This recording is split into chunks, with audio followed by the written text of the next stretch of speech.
Hello everyone, welcome back to the gaming table. What I wanted to do today would be a first impressions of Droplet Commander. I can't call it an unboxing because I've already opened it and put stuff together and I've been playing with it. Just finished a game with my son and I just wanted to share my first impressions. So first of all, why Dropfleet Commander? The big reason is because I used to play Halo Fleet Battles. Absolutely love that game. I think that's a very fun space game. Problem is, Spartan Games went out of business. That particular game wasn't picked up by anybody, so I think that's a dead game. Now there is actually a huge following community that still plays and supports the game, and they got people who make 3D printed ships that you can buy. So it's amazing that there still is support for it. You know, we got to pay for that support. Luckily, I got a base game that included like dice and all kinds of stuff, so I could play it. But it's dead as far as official support. Dropfleet Commander. Okay, so this game, I've heard ups and downs. It isn't being manufactured or produced, I guess, by Hawk Wargames anymore. I guess they still develop rules and content. I'm not quite sure what Hawk is doing with it. I guess they sold themselves to something called like TT Games. I heard they did like a great Kickstarter, but they didn't deliver very well on the Kickstarter, is my understanding. I could be wrong. But when TT Games took over, I think that's what they're called, I guess they're selling the product now and they're making new stuff. So it's still a live game, just maybe not super huge. Yeah, I own our Star Wars Armada. I've played Starfleet Battles, so I like space games, and I thought I would share what I thought of this one because I really like it. Now, I will say this, even though it's not an unboxing, this two-player box, if you find it, I actually found this on eBay for 80 bucks, brand new, unopened. And I guess regularly it sells for a lot more than that. So if you can find this at a good deal, I recommend it because it is a full game in the box. It came with, it came with a tape measurer. It came with, got dice here somewhere. Anyway, it came with 10 dice. I wouldn't quite call it a bucket of dice game, but it can get up there. It came with a whole bunch of tokens to represent ship damage and some things. It came with the full rule book and some other player aids to help you out. There was a player aid here for like a basic game setup and then quick start rules, which is pretty much what my son and I played. We kind of just played a basic game and the basic combat rules. And we didn't play with the launching of assets or the planetary assault, which we will do next time. So that's kind of why I wanted to go with this. Now, Armada is good, but Armada is a completely different game in a way. So if you're curious where maybe this fits in the realm of space games, let me give you a model to look at while I talk. There you go, top-down view. I would say it's like Armada, Star Wars Armada, even though that focuses on capital ships, it's kind of like a zoomed-in view of capital ships. So the models are still kind of big, which is great. I like big models. But you're maybe still going with like 3 capital ships. And depending on your build and the cards and stuff you buy, you might have 2 capital ships. And so it still kind of focuses on a small zoomed-in view of a big battle.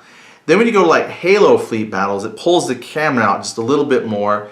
And the ships are a little bit more abstracted because now you can fly and fight with a whole bunch.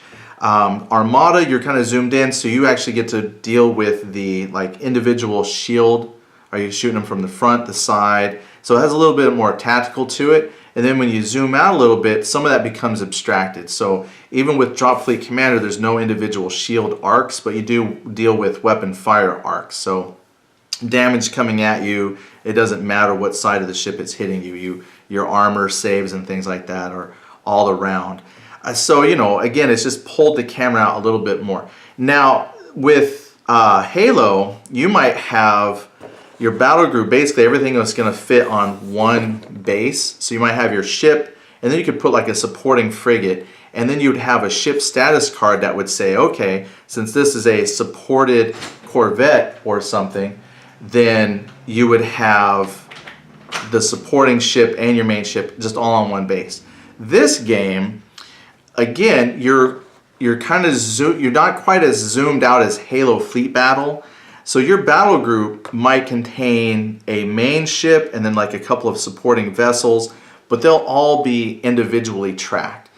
But this does allow you to play with a lot more ships than Star Wars Armada. So I know Star Wars Armada, you can play out your fighters and you're going to put a bunch of fighters out, but as far as the capital ships go, and because there's so much detail per ship, it would be a lot of overload if you had a whole bunch of capital ships. This game is kind of streamlined so that you can have some detail, but yet you still get to play with a bunch of ships. It's very, very cool. So this might be kind of going from random thought to random thought. So I apologize, I didn't actually write this out. I'm just going to share things with you as I go through. So let's talk about the models first. First of all, I'm going to try and hold one up here.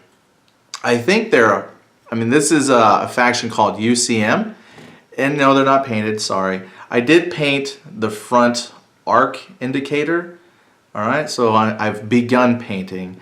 We really wanted to play. So the ships I think are really cool. This is UCM, so like something mankind. Then you have, this is called the Scourge. So my son thinks these are kind of cool. They remind him of like Flood from Halo, I guess. Whatever, but they're kind of like an organic type of thing. So UCM is more traditional Earth type stuff. So anyway, I think the ships are pretty cool. Now they have a really nice custom base. This is actually very functional. So the first thing is, when you play the game, there's 3 levels of orbit. There's like a high orbit, low orbit, and then there's atmosphere. So really big ships can't go down into the atmosphere, and some of the smaller ships can, because this kind of ties in a little bit with a game called Drop Zone Commander. So you can bring in your ships, and then they would deploy stuff down to the planet. And in a way, if you wanted, you could link that with Drop Zone Commander, because then you could do a zoomed in fight of the troops you've dropped off. This game is basically the combat of the forces meeting at the planet. So some of your smaller ships are going to dip down over the planet's surface to deploy troops, while your big ships are going to stay in orbit, and they're going to try and, get your air superiority, if you will. So this is actually almost like 2 games in one a little bit, because you're going to have these city centers that you put on your map, and then you actually have to deploy troops, and there's a whole little ground war set of rules to capture these industrial complexes and stuff for victory points. So this is fully playable as just a fleet battle game, but once you start adding in the fighters and the ground attack, it just really, really opens the game up even more. So it's fantastic. Oh, as far as another thing is what the game comes with. It comes with a map. So let me move this. I'm going to try and do all of this without a whole bunch of camera cuts. We're just going to keep this one live continuous shot. So let me move this box. So it does actually come with an additional 2 maps. So here's a map I laid out. Sorry about the glossy shine there. But you get 2 maps. If you put them together, it gives you like a 4x4 or a 4x3 playing area. And if you do just the basic game setup, you can play on just this one included map. And that's what we did, my son and I did. And that gave us 3 battle groups. Now, the game comes with these cards that will, let me turn the camera for me here. So you're going to get these cards. I wonder if I can zoom in on a card. Okay, hold on, I'm going to zoom. There's a card. Let's see here. Camera. So you get these cards, and they're going to give you like a strategy value. So normally when you play the game, the full game, you're going to create your own battle group. So this one card represents a group of ships that work together, and you're going to be assigned a strategy value. So when you start your turn, you look at all your cards, and they're going to have several values like Here I've got a 12, I got a 5, and this other pre-made one has a value of 7. And what you do as a commander is you place them in the order that you would like them to go first. So like you might want to activate this group first. I'm going to put that on the top of my stack. And then I might want the 12 group to go very last and the 7 group to go second. So I've created a draw pile for myself. Then what I do is when the turn starts is you flip the card and you say, okay, I'm playing this group and it has a strategy rating of 5. And if it's lower than the strategy rating of your opponent, you get to go first. So my player, or my opponent, he might play the 7 or the 12, or he could play his own 5. It just depends on what group of ships you want to activate. And the way it works is the more ships you have in your battle group, the higher this number becomes. So you want this number to be low. Lower the number goes first. And what that does is it simulates the fact that you have more ships to coordinate, the orders have to transfer across, you've got the idea that your enemy is trying to intercept communications and play havoc with you. So a singular ship pretty much can act fairly independently, but if you have a battle group then with a bunch of ships and a higher number, it just means it's a little more difficult for them to coordinate their actions. And then that's your whole battle group. What you're going to do then is if you do actually go first, if there's a tie in strategy number, you just roll a die 6, add your admiral value, and the winner of the roll-off will actually get to decide who goes first. And that's one thing we thought was neat, was you might win the initiative, but that means you get to decide, do you want to go first or your opponent? Then you're going to activate a group within your battle group. So I might activate this one ship here. It will do its movement and fire. Then I activate my other group. So you have to activate each group individually, but you can activate them in any order you want. So when you custom make, you might actually have a battle group that has 4 individual groups in it, which is fine. And then each group can have multiple ships. In the main rule book, it does have restrictions on your battle group creation, which we won't go into because my son and I, we just played with the default. But like I could have these 2 frigates go, they would complete their move and fire. Then this group would go, and then finally my opponent would get to activate his group. So you go back and forth, it's just that you activate all the groups and ships before your opponent does. All right, but that's what these cards are for. The game comes with enough for your running your pre-made game. So that's cool. Now you can also buy a bunch of blank cards that are dry erase friendly, so you can create your own battle groups, which I haven't purchased because I have just the starting ships. So, with the bases too. So that goes in here a little bit. Every time you do actions, again, if it's high orbit, low orbit, this counter will let you track that because it's got black is like high orbit, then this gray, well, this striped is like low orbit, and then finally pure white is atmosphere. And then what's cool too is this is where the game feels like submarine warfare. Let me zoom out a little bit here. Zoom out. This is what is so fun. It's very thematic. One, you have your altitude changes, and it kind of made me and my son think of submarines because you're either surfaced or you're going to dive deep kind of a thing. And then the way you do actions determines what your basically radar signature is. So this game, it says that weapons are pretty much have an unlimited range. Okay, that makes sense. I've always thought lasers and stuff could shoot really far. You're limited by your ability to target the enemy. So when you first land, your ships can actually see all the ships on the map. But that gives you a basic bearing of where they are. So, because I can physically see, they can physically see. But in order to get weapon locks and actually be able to attack, you have to measure. So each ship is going to have a scan range. Zoom out a little bit more. I'm just giving you something cool to look at. So you're going to have a scan range. A lot of ships might be 6 inches. So that means if something is within 6 inches of me, I'm going to see it. Now, if you do certain actions, that will give you spikes. And that's where it really starts to feel like submarines, like we're dealing with sonar pings and stuff. So if I go traveling fast, that's going to give me a minor spike, which would be a yellow color on the indicator.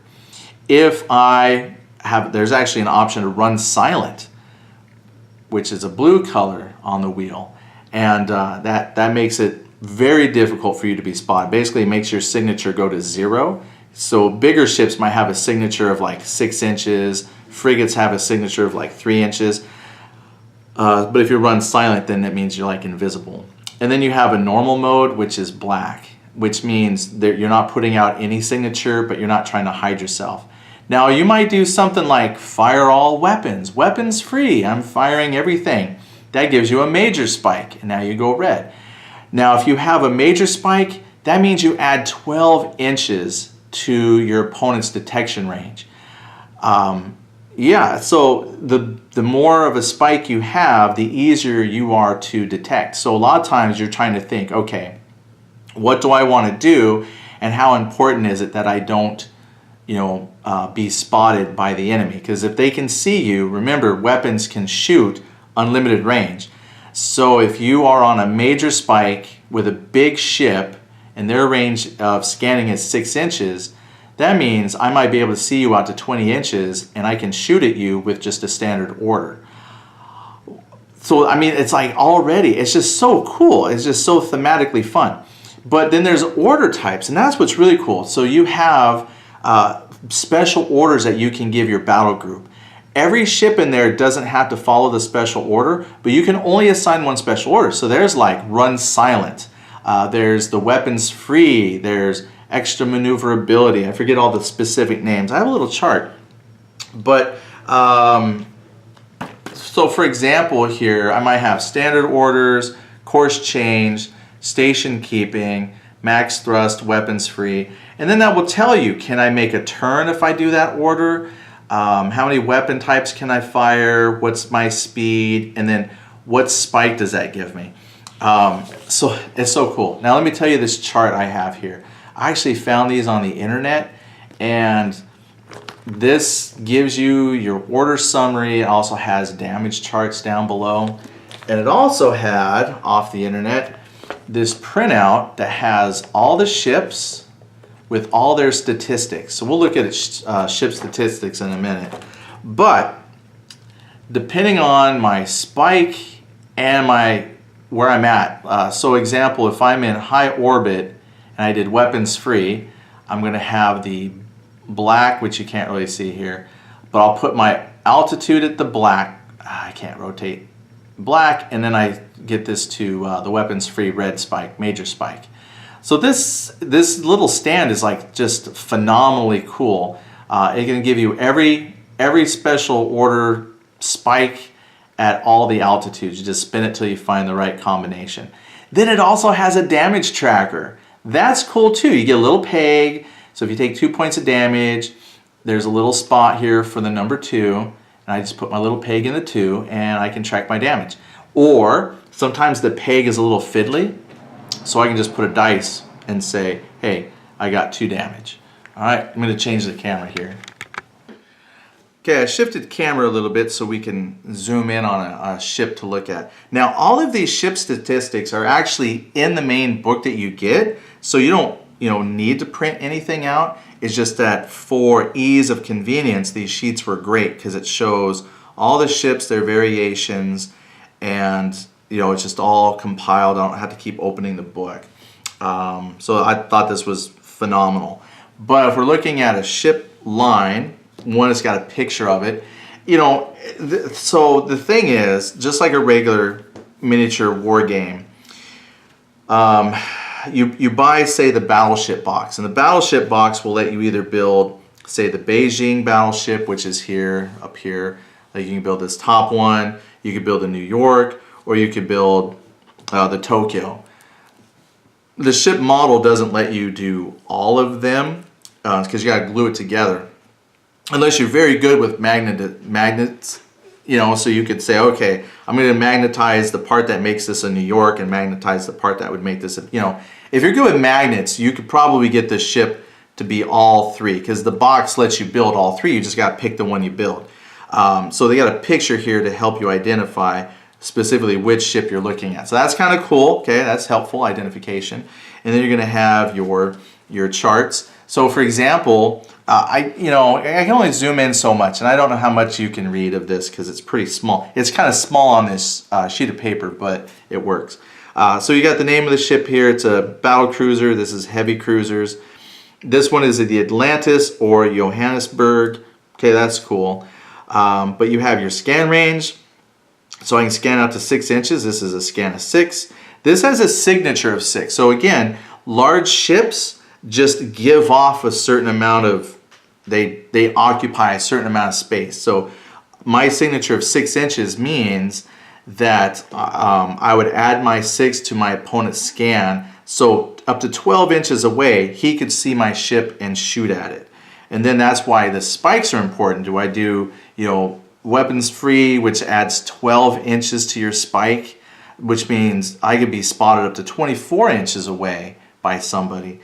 So those are very important characteristics. Thrust is your movement. Then you have hull points. This has 14 hull points. It's hard to kill. Has armor value, so ships have a save. This is where we started to feel like this is kind of like Warhammer kind of a thing. I rolled a hit, and then now I get to make save to see if the armor holds. There's also point defense, so some of these ships can defend against missiles and other things coming in. There's a couple other characteristics that for the basic game you don't really need. And then you have all your weapon systems.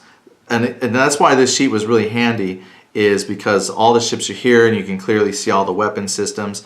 Now, some of the orders will only let you fire one weapon system or none. And then there's weapons free, which means you can fire all your weapon systems, but it gives you a major spike.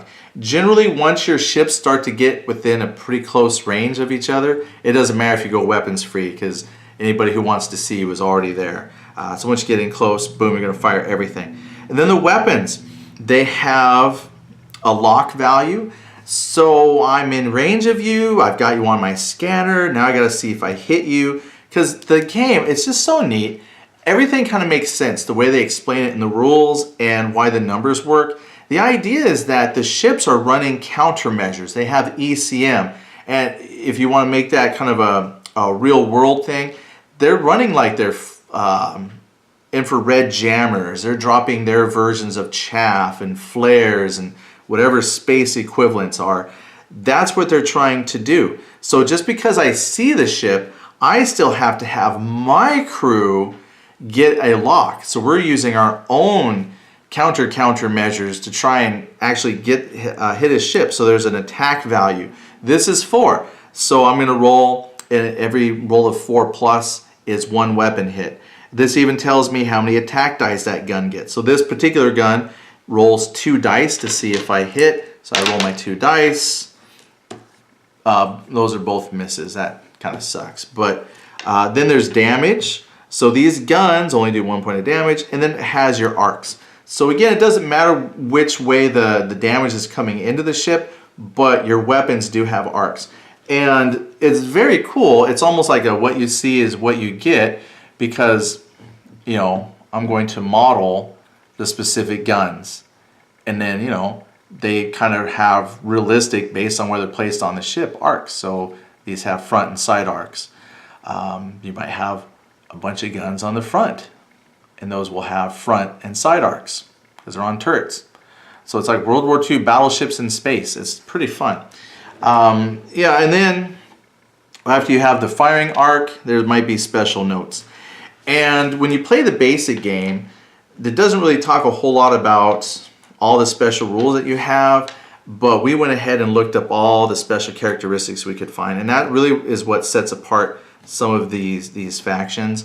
For example, the Scourge have a special rule called Scald, which means if they're at close enough range, you get a penalty to your armor save. You add +1 to your number. So if my armor save was a +4, that means if the Scald is taking effect, I make my saves on a 5+, because they're burning you. The UCM have what's called a burn through laser, where you shoot a target, and every like 5 or 6 that you roll, you get to roll the dice again. So the damage accumulates because it's like burning a hole, just psst.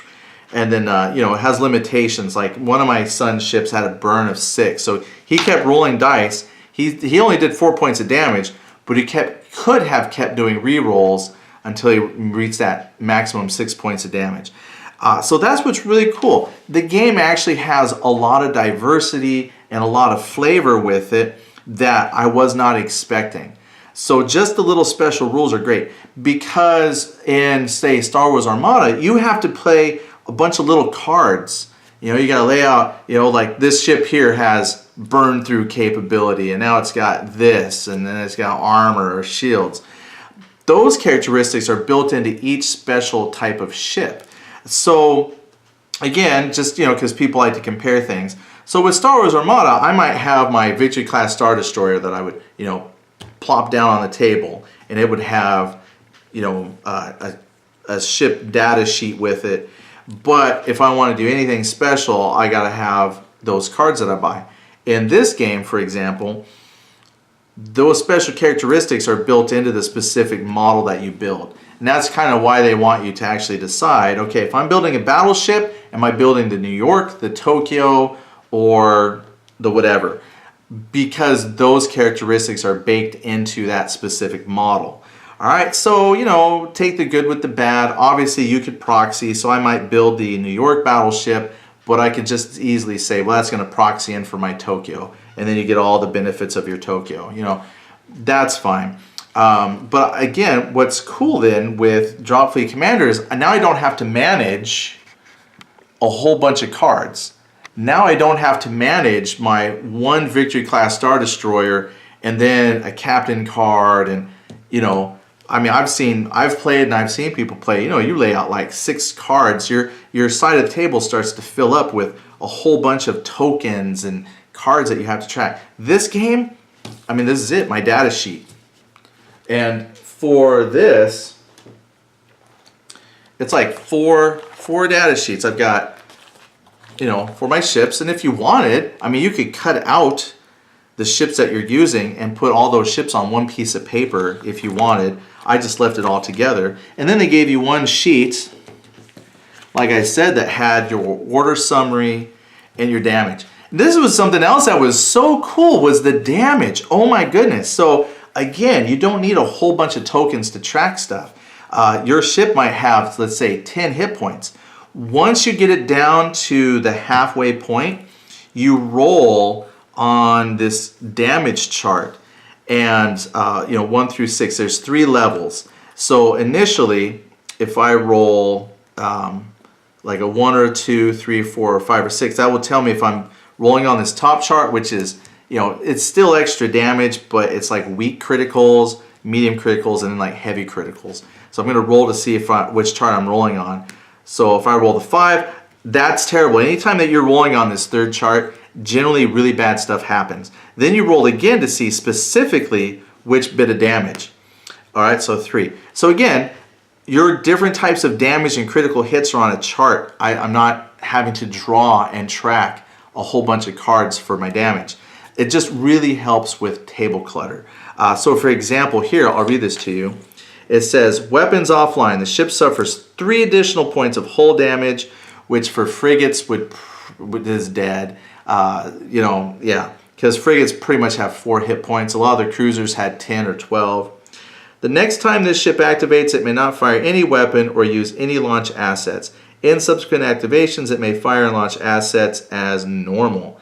Okay, it doesn't even say that it needs a repair roll. It just says in subsequent activations. So those things were knocked offline for one moment. Now, I will say, though, as far as the counters go, it does have a few counters. And I think I showed you a couple earlier, and now I've misplaced those. But, yeah, we were playing, and one of the ships, it had like a scanner damage. Another one had engines damaged. So it does give you a few counters that you can place near your ship. Like this one here, those are engines out. So you just place it next to your ship, really easy. So there can be some counters, but I mean the counter cluster is so low. Now I will say though that there are still a lot of counters. because you might have some counters that represent your ground troops. Like here's tanks, I got infantry. This has all the launch assets. Now what's really cool though, as far as your launch assets, like your fighters and bombers, they do make and sell little stands that you can buy. So you can buy like little 3D ships, which I think I'll pick up in a month or so. Just so I'm not always using tokens. So even my ships will have, fighters will have little miniatures with them.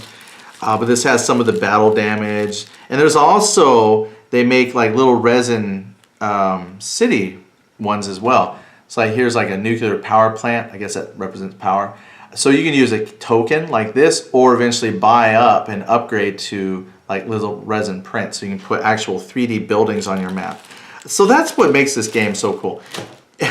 I mean, gosh, there's so many things that make this cool. So not only do you have a great space game, but there's the ground aspect as well, and the ships and the fighters. But if you just play capital ships, it plays quick. Ships kind of die, I don't want to say quickly, we probably still played maybe 2 hours or so with what comes in the base game. And some of that was reading, looking up some rules, looking up what some of the special attacks do.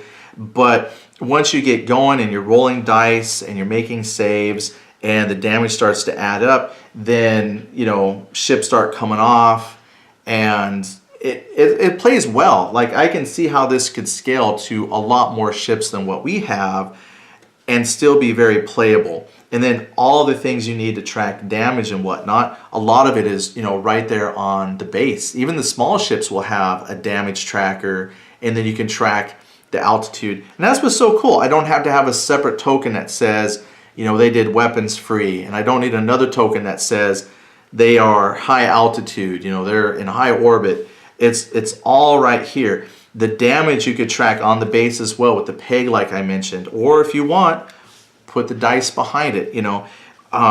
It just really depends on what you like. We have no problem fiddling with the little peg and tracking damage. Now, I'm not zoomed in, but one thing we did learn though, like with the big ships sometimes, is you might want to take the ship off, because some of these things got little pieces that dangle down. And then, you know, take the little damage tracker, find a new peg that you want, and just put your ship back on.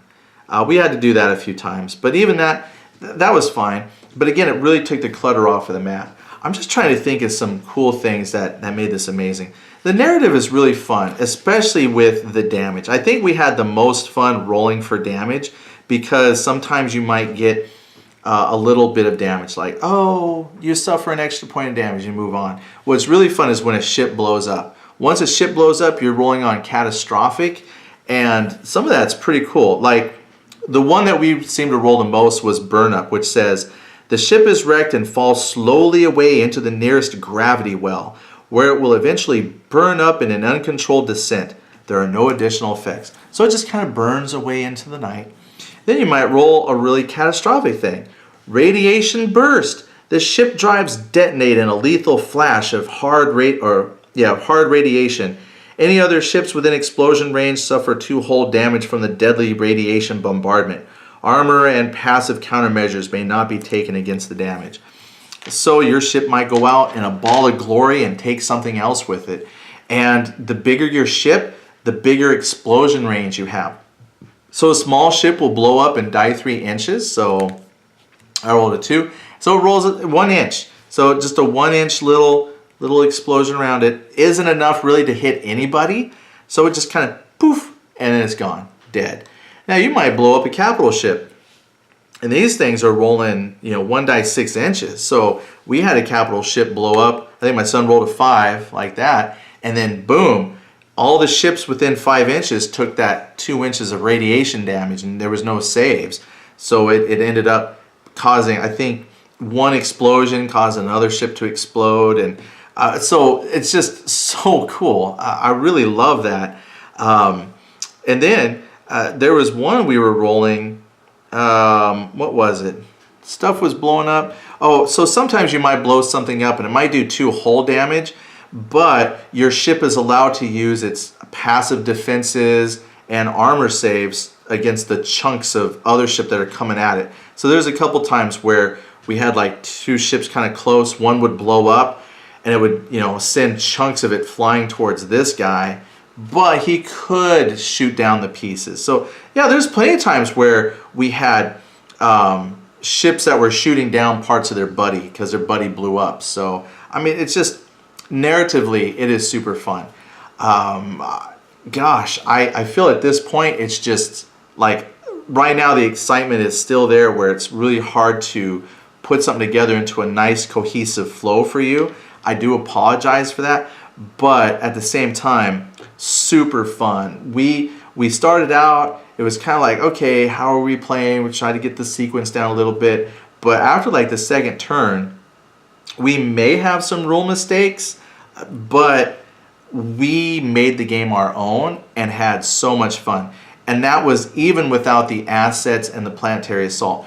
We played, when we did Halo Fleet battles, we played with the fighters, and we made rules for we used the shipboarding rules, so you could, like, you know, send over Marines and whatnot. This doesn't have shipboarding rules, so you're not sending Marines from one ship to another, but this will be on a planetary scale. With Halo Fleet Battle, you could just say, instead of sending stuff down to a ship, you could actually have made your own planetary invasion stuff as well. So Halo Fleet Battles encompassed all of this. But I think this actually, I don't know, I can't really talk about the boarding actions yet and the fighter craft action to say which game is better. But I think if those other aspects are as fun as the space combat here, that this is definitely going to be my replacement for Halo Fleet Battle. Absolutely love Halo Fleet Battle, but the way this is going, this is probably what we're going to come back to more often. Maybe I'll leave it at that. Again, the initial excitement is kicking in, and I really don't know what else to tell you about it. If you have specific questions though about the game, please go ahead and share. If you've played it, maybe share what your thoughts were. Again, I realized that there were some problems with people's Kickstarters where retail was being sold first before people got their Kickstarter kits, and that would lead to some resentment. So maybe you don't like the game because you were burned by the Kickstarter, and that's fair. I think I would be too. But now that I'm getting into this about, a couple years after the release of the game, and I did buy retail, I had no problems with the retail aspect of things. And I'm hoping I'll spend some time actually learning how to do the planetary portion and maybe the fighter aspect of it, that I can come back and talk about that a little bit more. And if we get this all together, kind of put the whole package together, then maybe my son and I can do like a little playthrough of 1 or 2 turns and show the ship actions and whatnot. Yeah, I mean, any game that lets you have a 3D aspect with, high orbit, low orbit, and some of the ships will then start to suffer orbital decay. So they'll go from up there and then slowly crash into the planet. I mean, it's fantastic fun. And yeah, I just can't wait to put it all together. Okay, I think that's all the rambling I can do. Again, let me know what you think, and I will talk to you later. Bye.